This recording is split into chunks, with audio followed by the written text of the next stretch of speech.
We're getting the band back together. That's nice.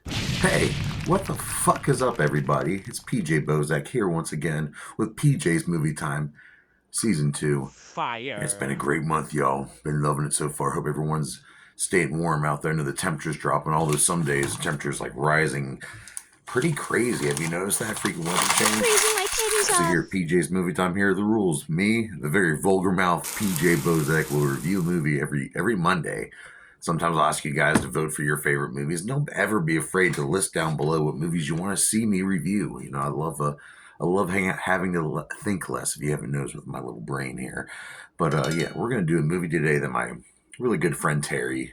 Much clown. Terry, you're the shit, man. Painkiller. Me and this guy go way back to 2003. The Juggalo days. He's one of my homies. He said he's been telling me from like, man, you need to review Red. You need to review Red. That's such a good movie, and he's right. We're going to review the movie Red from 2010, which is a really good movie. It really is. There's no doubt about it. It's a spy action movie, and it's based off of a DC Comics title.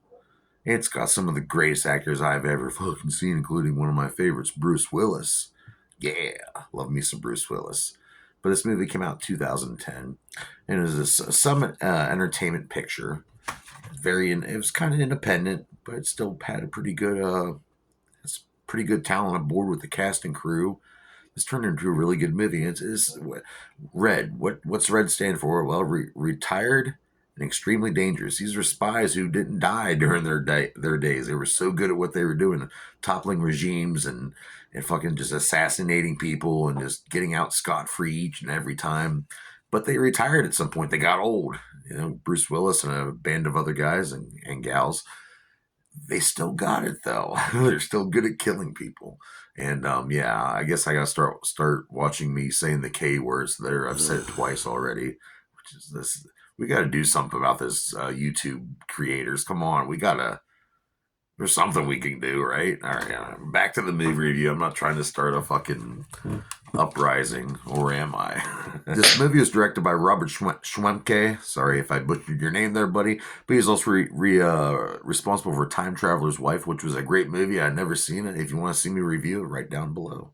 It was written by John and Eric Hober. And yeah, it's pretty cool. Like I said, it's based off some DC comic books, which were written by Warren Ellis and Coley Hamner. And it was kind of like a little mini series. I have not read these comics, but they look pretty cool.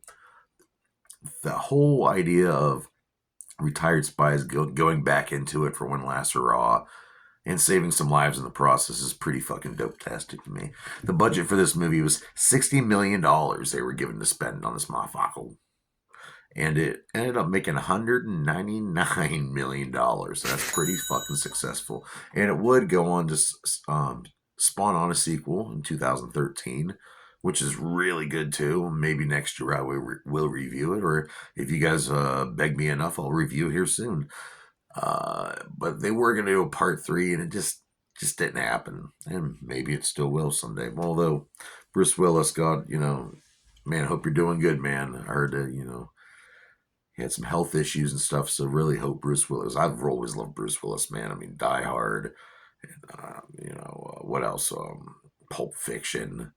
I could go on all day. The Bandits movie, that's an underrated one in my opinion. But he's just such a good fucking actor. Unbreakable, which I reviewed last year on season 1. Who stars in this motherfucker? Well, we got Julian McMahon playing the Vice President Stanton. And of course, this movie is about a corrupt vice president going out of his bounds and corrupting other branches of the government, including the CIA.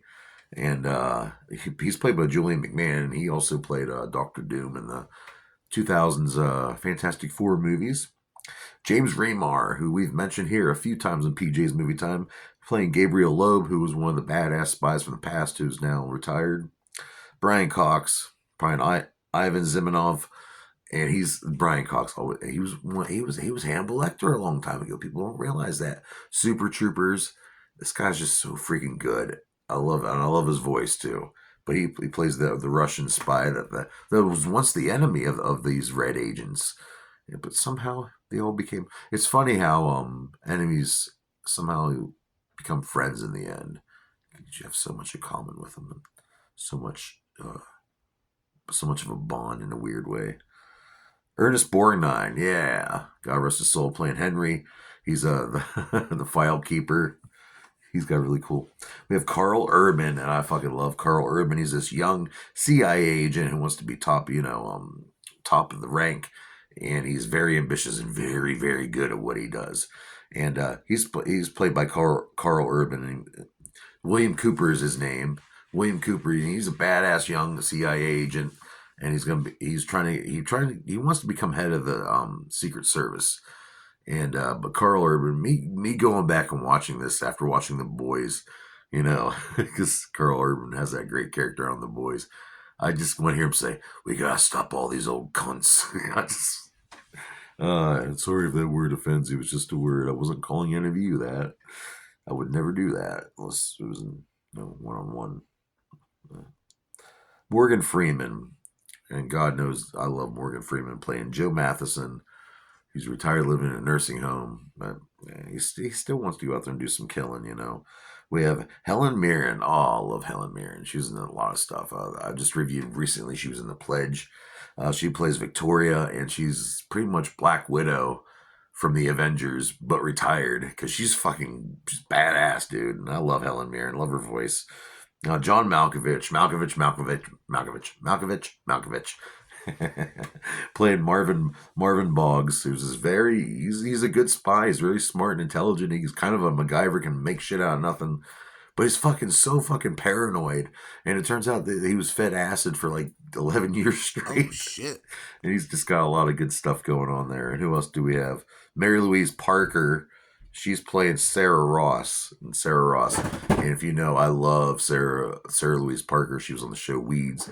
Beautiful woman. Love her. She's great in this show too. She's like, she works, as a desk job, and she hands out all the pension checks and file keeping and all that. Well, Bruce Willis's character, Frank Moses, the retired agent, he has a crush on her. He keeps talking to her, keeps finding reasons to call this agency so he can get hold of her desk and all that.